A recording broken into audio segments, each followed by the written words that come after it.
Okay, we welcome now Dale Earnhardt Jr., driver of the number 88 National Guard Chevrolet. Dale, welcome back to Daytona, 2014 season. Talk to us a little bit about your thoughts coming into a new season and what it feels like to be back at Daytona. Yeah, I wish, the weather would straighten out so we could get out on the track, but otherwise we're just kind of hanging out. I think, been in the shop a little bit this off season. Looks like, everybody's geared up to get going and get out of the shop and get back to the racetrack and do some testing and just get back into the groove and get back in the car and get back with your guys and working on trying to improve what you're doing. So there's still a little bit of off-season left, and we're definitely going to make the most out of January, as we always do, before we have to really get to work. But everybody's seems to be pretty excited about getting the year going. Okay, we'll go ahead and open it up for questions. We'll start up front here with Lee, then go to the back to Bob and Jeff.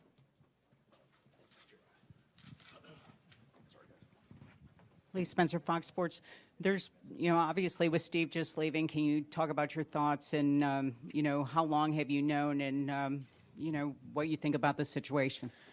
Yeah, it's definitely a unique situation. And he actually included me in on the discussion before the end of last year. And I had a pretty good understanding, whether he knew or not what he was going to do. I had a pretty good understanding what his decision was going to be when I left Homestead. So I've had have time to really wrap my brain around it, and it was hard because we are such good friends, and I really do enjoy working with him, a lot. But at the same time, I'm happy for him because it gives him the opportunity to spend time with his family. It's something that's really important to him. And the way these races are broadcast and how they're presented to the fans is a big part of how the sport remains healthy. And I think that he's going to be incredible in that role. I think that he'll be really good. So I'm excited for him because I know he's really looking forward to it. You can tell when he talks about it how genuinely enthused he is about the opportunity. And at the same time, I'm not worried about this season and how focused we may be. I know that he's really good at separating things and keeping things compartmentalized, as Jeff Gordon likes to say about Steve. So I know that we're going to be fine as far as how we'll compete this year and how dedicated and how dedicated he'll be and how we might move through the process of the season. I think that I expect us to do nothing less than improve on what we've been doing and steadily keep moving toward our goals and but it's definitely going to be emotional and difficult at times, just because we really enjoy working together. So, but I'm excited about the year. I'm excited about our chances as a team. We got a great group of guys, and Steve's a great crew chief that's going to give us a good opportunity to try to win some races. And I think that the team based on the personalities and how well we all get along and mesh and how much fun we really had last year, I think that everybody can buckle down and do their jobs, and I think we can do well. Okay, we'll take our next question in the back from Bob and then go Jeff, Alan, George, and Brant. Bob Pocker, Sporting News. What do you fear the most about losing Steve as a crew chief? In other words, kind of what are his strengths that you're like, man, how are we going to do this without him? Yeah, I think the one thing that I fear is just trying to get a guy in there that's equally as talented. And I think, I'm not really, Steve was a great cheerleader and definitely built up my confidence and changed me as a race car driver and as a person. Working with him's really helped me grow. I think you guys have all seen that over the last several years. And I think I can carry that with me, what I've learned about myself and what I've learned about the job and what my job is and what what my responsibility is to Steve and the crew chief. I think I can carry that with me. Hopefully I can at this age. Hopefully I've learned something and learned enough to be do a better job for the next guy. And I think that, my fear is just, can we replace Steve? This guy's gonna be hard to replace. And it ain't. I'm not worried about the specific qualities that Steve has, but just what, will we be able to get a guy in there of equal talent, and how well will we be able to, make that transition seamless? It's going to be a real challenge to do that, and I guess that's my only concern. Okay, our next question, Jeff, go ahead. Jeff Gluck from USA Today. You mentioned that you've had several months now to wrap your head around this and kind of come to terms with it, but when he first sat you down, I guess maybe sometime last fall or something, and was like, hey, I'm, not even saying that he's going to do it, but that there's a possibility.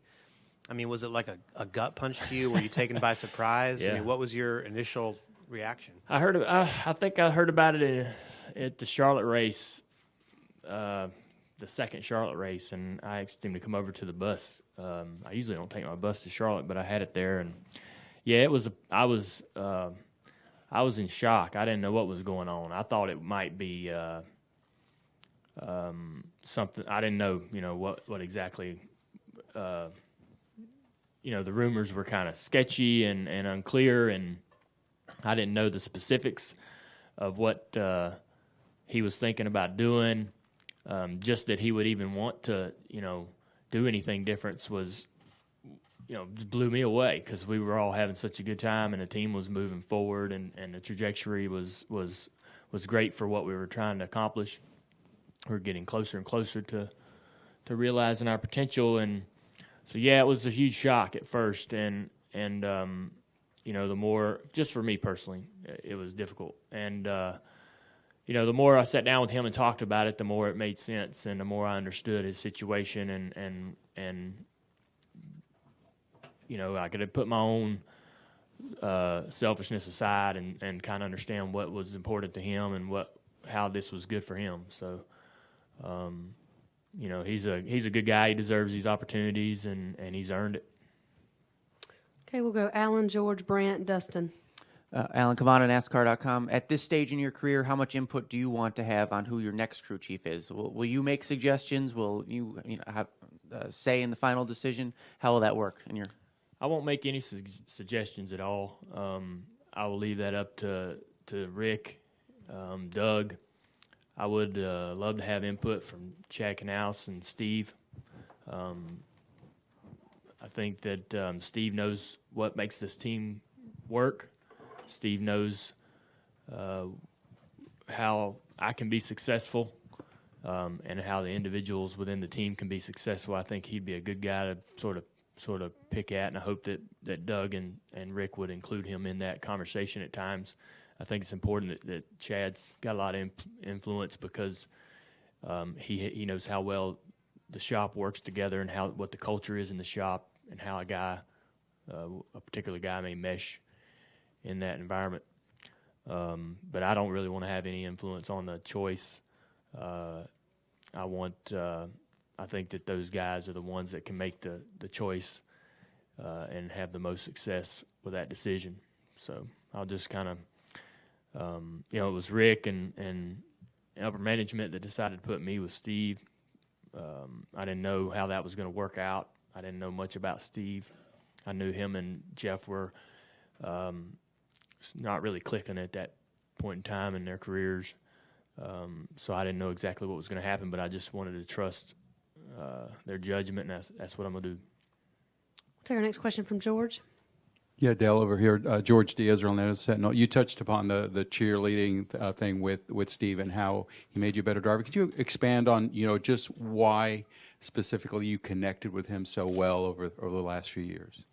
Yeah, I think the reason why we got off on such a we really took off at the very beginning of our working relationship because he was always positive. I'd just been, I'd beat myself up and went through, such a struggle on the racetrack and professionally. I was having a hard time up until that point in the couple years before I worked with Steve.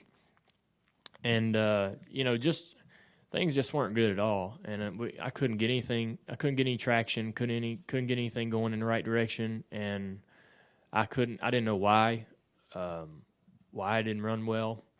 I couldn't see a problem with the team I was with. I couldn't see a problem with the people I was working with. I couldn't see a reason why we were so unsuccessful. And when I went to work with Steve, he was just always real positive. We're going to get this, figured out. We're going to get it better. And when we didn't run well, he didn't ask me why we didn't run well. He said, we're going to figure out why the car didn't perform. We're going to give you a better car, and we're going to improve the body or build a new chassis, and we're going to do things that can help you drive and race like you want to. And then when we would go and physically do those things, build a new car or cut the side off of a car and take it back to the racetrack, we improved. So it took a lot of pressure off of me, as I wasn't the reason for all the failures and all the struggles in the past. And when when we would not run well, he could point to an area where we could improve, and we would improve that area, and the performance would pick up. So it was just it was a lot of fun, take the pressure off of me and just be able to go to work and see things change and get better. That was just a great experience. All right, we'll try to get to as many questions as we can with Dale today. We'll take our next one from Brant. Brant James, ESPN.com. You said you were happy for Steve as much as you were with the momentum that you guys were, apparently coming into the season with. It was tough just to think, oh man, why now? Not really. I had a lesson back when I raced late models. I was working with Gary Hargett, and Gary Hargett and I worked together in 94, 95, and he became kind of like a grandfather to me, and really, really, really close relationship. I spent a lot of time with him throughout the week and throughout the weekend, and we went, when we went to the racetrack, we went together, and it was just a great relationship. And there was a day where I had an opportunity to move my cars from his shop in Union County up to my shop to be able to work on them. It's an hour drive. And at that time, I was working at the dealership in Newton, and then I would drive to Gary's at South Carolina line and work on my car on Wednesday nights, and then I'd drive back down on Fridays and go racing at Florence and Myrtle Beach on Friday and Saturday, and it was just a lot of driving around. And my father said, all right,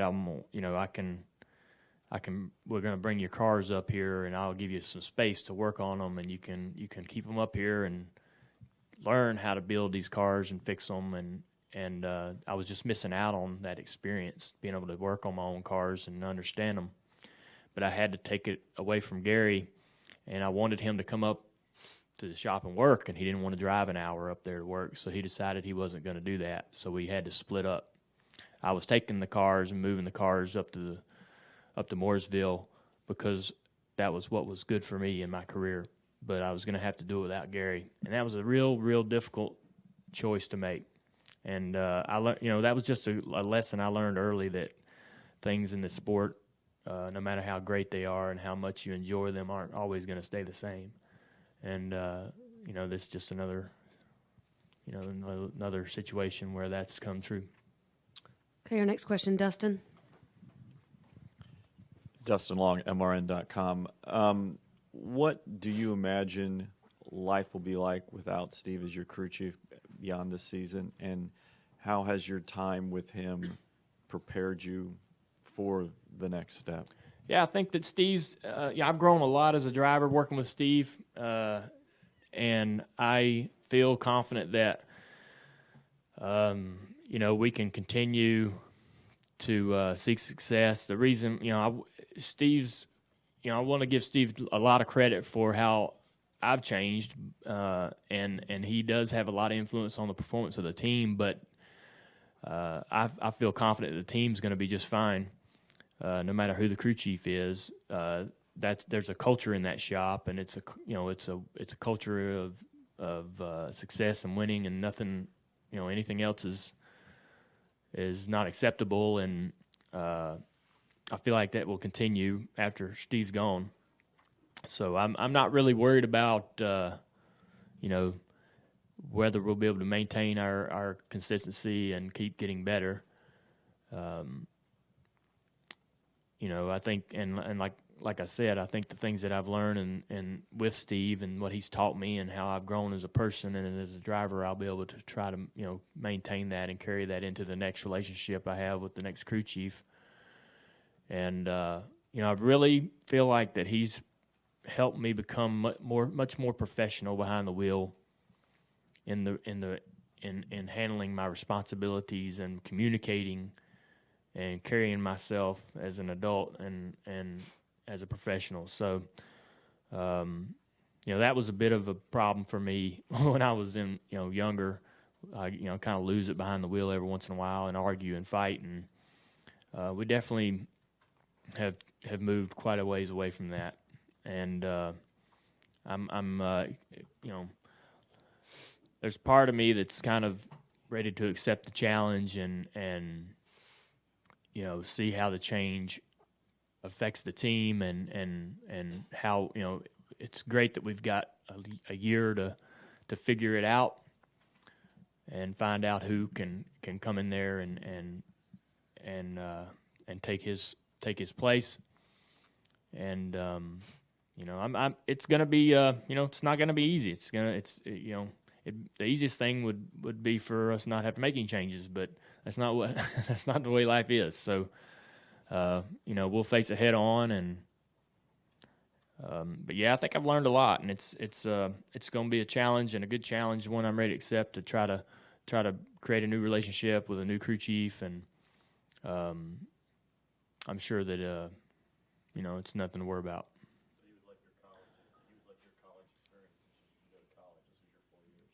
I suppose, yeah. Okay, guys, again, we're not going to be able to get to all the questions. We'll take the final two, Holly and Rick. Go ahead, Holly. Thank you. Holly Kane, NASCAR.com. Dale, Steve kind of mentioned that this year is going to feel a little bit like this is my last chance to win the Daytona 500 with him and different things like that. If you were to be completely honest, do you feel like maybe it's, I don't know if there's going to be a different approach, if that's the right word, but could you talk about how this season is going to be, knowing this is kind of the last? Yeah, we talked about that, and your first reaction is to get really disappointed and go, man, this is the last year, and trudge through it, and be sad, but. After you think about it for a while, it could have easily been a situation where he